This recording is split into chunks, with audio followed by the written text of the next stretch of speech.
fiction has been described as the only truly mind-expanding drug. But what happens when the mind-expanding drug of science fiction meets the mind-expanding drugs of the counterculture? This week, SF UK takes a trip. I'll be taking my TARDIS back through time to the 60s, the age of psychedelic sci-fi. There I'll be meeting a fellow time traveller, super spy Jerry Cornelius, the hairy genius of British comics, Alan Moore, and the most famous Time Lord of them all, Doctor Who. His wholesome adventures seem to be spiked with LSD to give an entire generation a severe pain in the brain. You do not exist! A wise man once said that drugs are not the answer. Drugs are the question, and the answer is yes. And in the 60s, British science fiction started to say yes to drugs in a big way. Even that old family favourite, Doctor Who, had more than a whiff of the joss sticks about it. Now, I'm not saying the people who wrote Doctor Who and invented the series were on drugs, but when you look at some of the ideas, like the TARDIS, it was bigger on the inside than it was on the outside, and the inside existed in a dimension at a right angle to our own. Cool.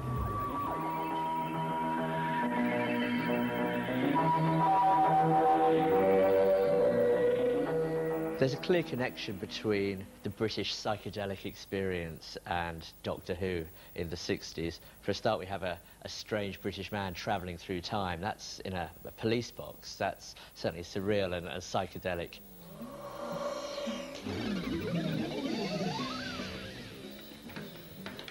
Now, of course, TARDIS stood for time and relative dimensions in space. And what this meant was the whole malarkey was infinitely large on the inside, which is quite a crazy idea for a kid's TV show. The other thing with the TARDIS was it didn't work. No matter how much the Doctor did kind of this, oh God, and this would be rising up and down, he couldn't get the TARDIS to go where he wanted to go. Also, of course, generations of British actors had to do this whenever the TARDIS entered a time vortex, which it did quite often. Undoubtedly, time travel itself is a very trippy concept. All the kind of paradoxes around time travel are obviously extremely engaging in an entirely abstract kind of way, and therefore I think probably do have some similarities to some of the hallucinogenic drug experiences.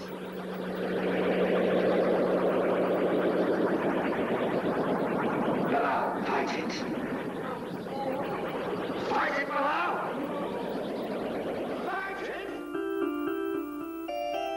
But what's interesting is that Doctor Who's psychedelia harks back to Victoriana very much as Sergeant Pepper, and also the dark side of Victoriana, that druggy, morphine, cocaine-taking side that even Queen Victoria herself famously indulged in.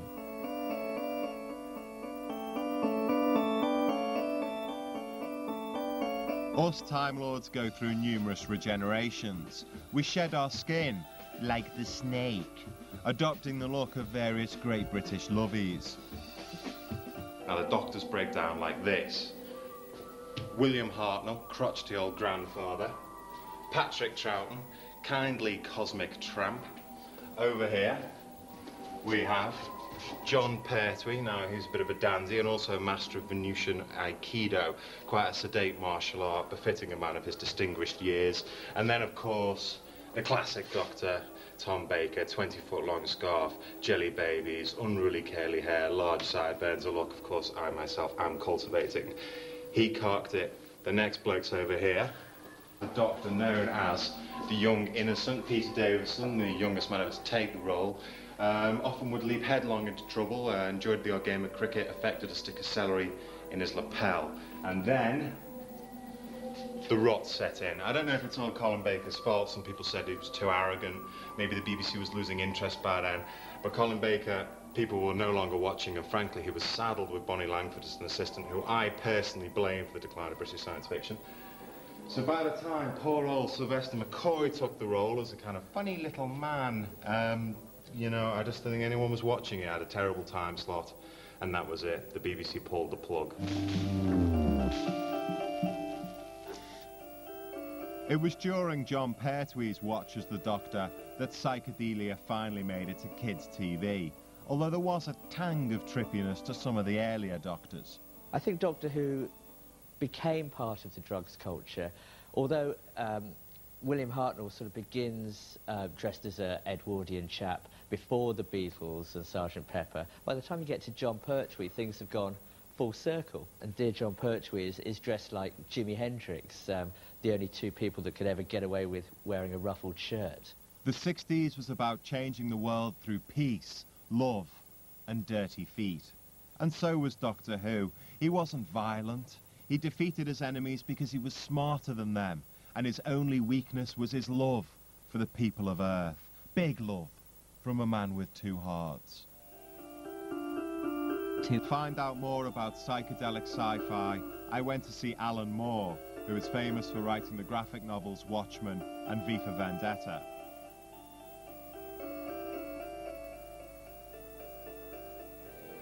Like Doctor Who, Alan has travelled through time, encountering Elizabethan wizard John Dee and the Beast himself, Aleister Crowley. Alan Moore is heavily influenced by magic and science fiction. They have expanded his mind. In fact, it's fair to say that few minds have been expanded quite as widely as Alan's.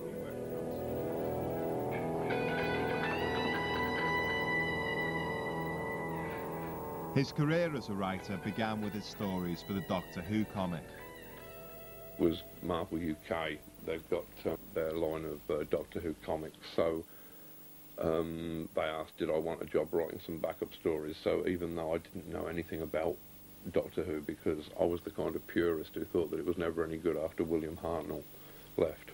Well, I actually started out my career as a toilet cleaner, so, you know, writing Doctor Who was at least a step up, you know.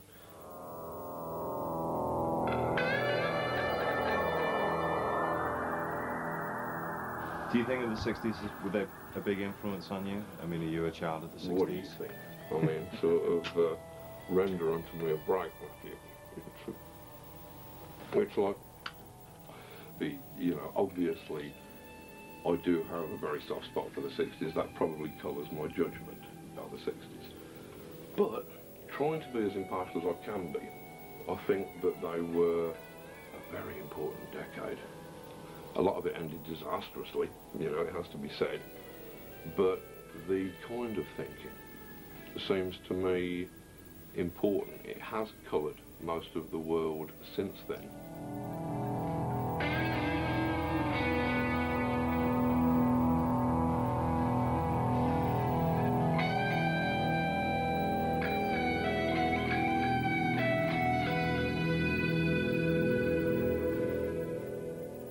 The 60s dream lives on in his latest comic, Promethea.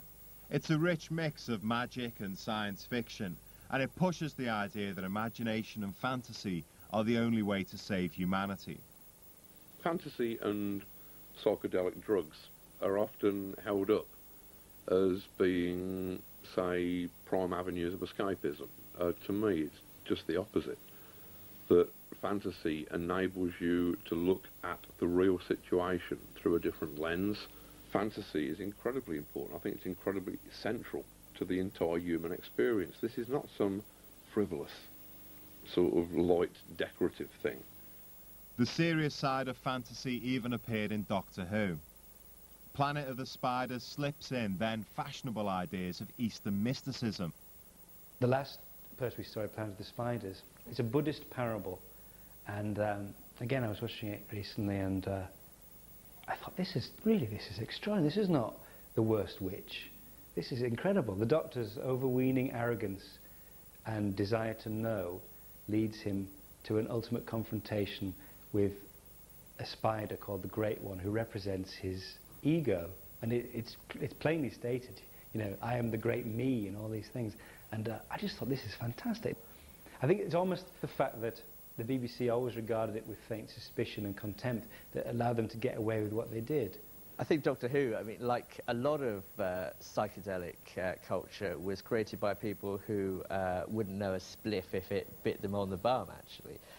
But nevertheless, lots of people would have enjoyed Doctor Who well, perhaps enjoyed on drugs is the wrong word, actually, because I think seeing a Dalek while on LSD would have been quite a scary experience, in fact. The Earth creatures are to be exterminated. Fire, fire, fire. You will obey our orders. You're not in a position to give any orders. No. No, we're all in this together. All equal. All powerless. Today, the Daleks are truly impotent. They've gone from being genocidal maniacs to kitsch pepper pots. We've allowed nostalgia to blind us to their crimes on Skaro and even here on Earth. We've forgotten exactly what those plungers can do to a man.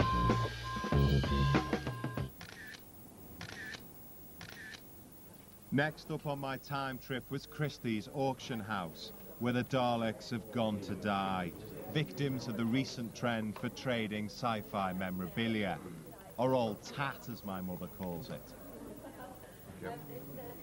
Let's start pushing it forward, yeah? Okay.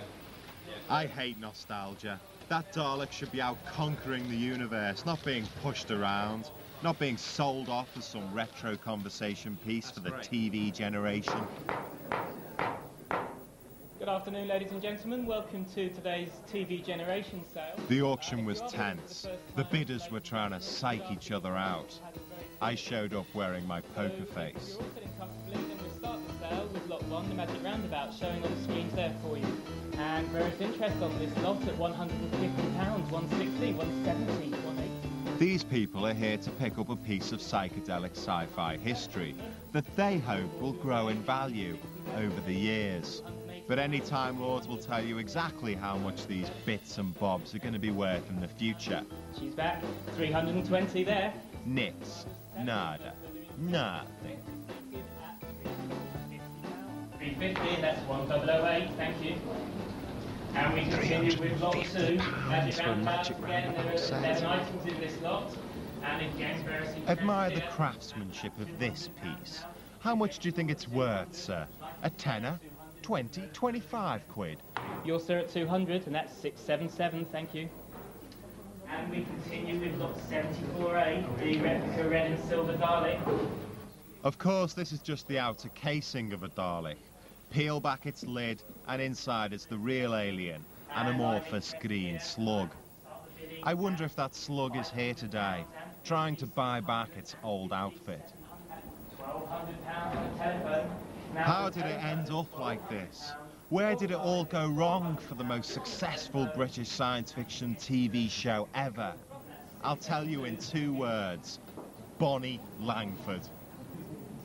If you'd wanted to kill it off with a blow to the throat, you couldn't have done it more, particularly because it's like, for anyone who was of a certain generation, you would just throw up your hands in horror at the very idea, you know. As a personality, God bless her, she was loathed by an entire generation who would just look upon that as, just think, well, the new Doctor Who companion is this screaming tap dancer. So where do we go from there? You know, and you've already got a Doctor dressed like a clown, and the whole core of the series is just hemorrhaging away, I think, just dissipating from what it's supposed to be about into this kind of overripe panto. For a 60s Doctor Who fan, squeaky Ginga Bonnie was Bad Trip Bonnie. In the end, it wasn't the Daleks who defeated Doctor Who, it was her. Next up on SF UK, drug experimentation on an epic scale with Jerry Cornelius and Sean Connery in a red nappy.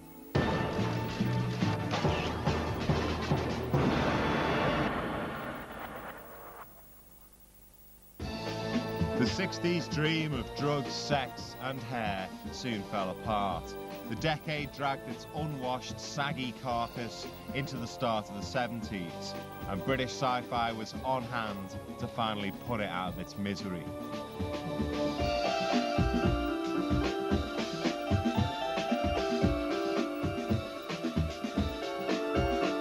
A new hero appeared in British science fiction.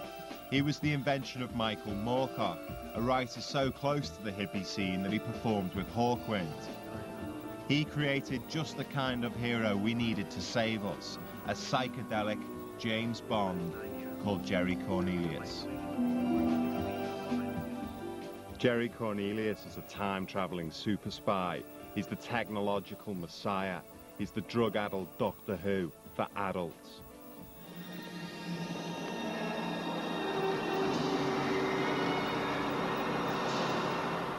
I wanted to be Jerry Cornelius when I was 17.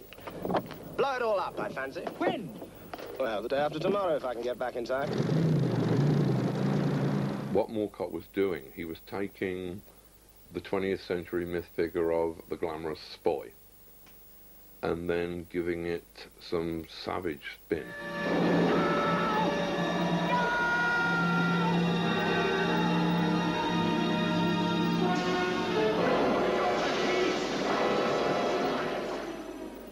I spent a lot of time looking for a car coat because Jerry Cornelius wore a car coat. The only sort that I could ever find were those horrible padded nylon ones with fleecy collars that were in like brown. I'm sure that wasn't what Jerry had in mind, you know, but he was just the perfect myth figure for the 20th century. There's 5. Jerry Cornelius is the wigged-out super spy par excellence. Some ways similar to Austin Powers, except that Jerry Cornelius was on an epic trip of drug-induced self-destruction on a cosmic scale. Jerry Cornelius is very 60s. He hangs out at endless parties in Ladbroke Grove, experiments with drugs, experiments sexually. He travels the multiverse. He's the coolest cat that ever lived.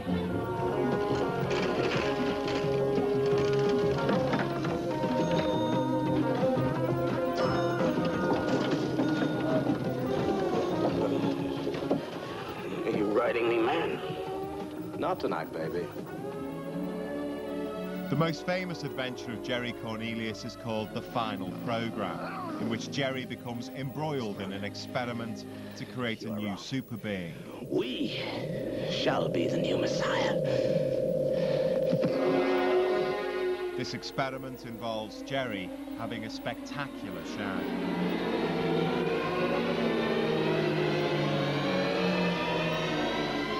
Afterwards, instead of smoking a cigarette, he is turned into a hairy, ape-like being. See you around, sweetheart. Don't question it, it's psychedelic. Meet another hairy-chested messiah, Sean Connery, as you've never seen him before. And he's here to put the 60s out of their misery. He's here to put a bullet through the dope-addled brain of peace and love. He's here to hang out with a giant stone head called Zardoz.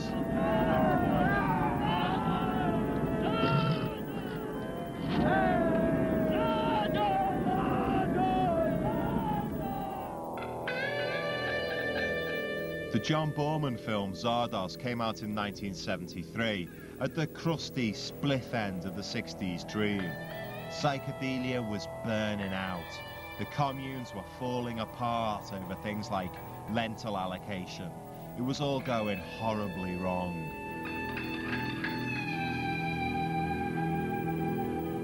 Sean Connery in Zardoz is supposed to be this strong, noble, savage figure, though he wasn't really working out at the time. He looks a little bit flabby for somebody who's supposed to be sort of living off the land by his wits and by the strength of his arms.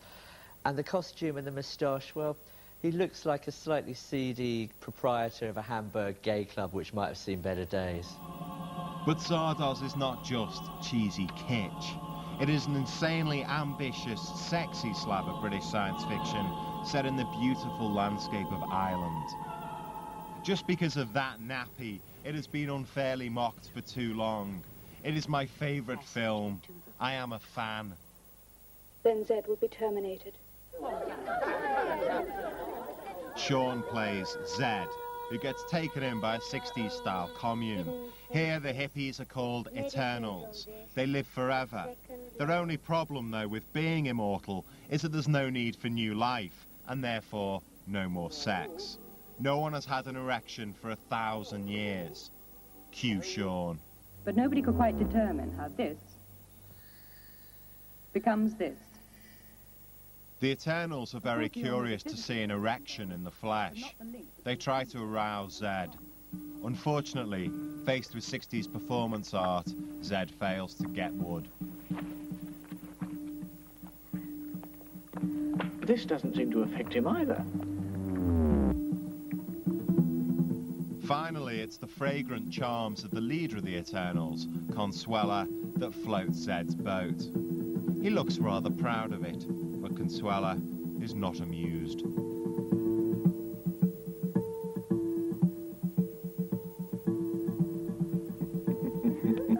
Consuela's done the trick herself. Zed and the savages are controlled by Zardoz, their god, who issues strange commandments. The penis is evil. The penis shoots seeds. If you're wondering why the penis is evil, it's because Zardoz doesn't want the savages to breed indiscriminately. And that also explains the red nappies. Zardoz has spoken. But it turns out that Zardoz isn't a real god. It's just a man behind that mask. Just like the Wizard of Oz. Wizard of Oz. Zardoz. See? It's clever. For me, Zardoz is a dystopian fantasy about what would happen if the world as we know it was destroyed and it was taken over by Hampstead liberals of the early 1970s. It's very much marks the end of the 1960s dream, a point at which all you were left with was a process of decadence. Kill me too! Finally, the Eternals plead with Zed to massacre them. They have realised that their 60s commune is an evolutionary dead end. They are decadent and they are sterile, and that is why they want to die. Zardoz ends as the 60s did, with the death of the flower children, like the murder at Altamont and the Manson family massacre of Sharon Tate and her friends.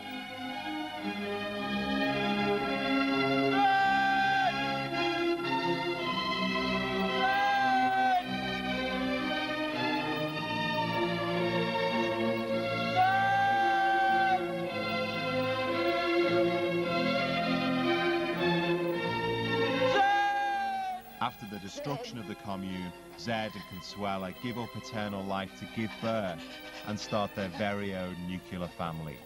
It's the end of an era.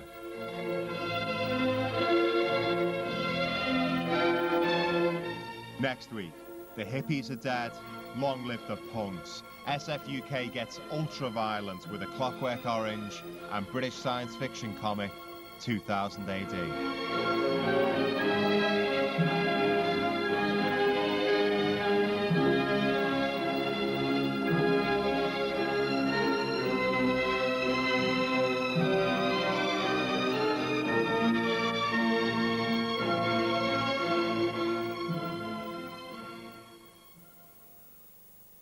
To get no on television.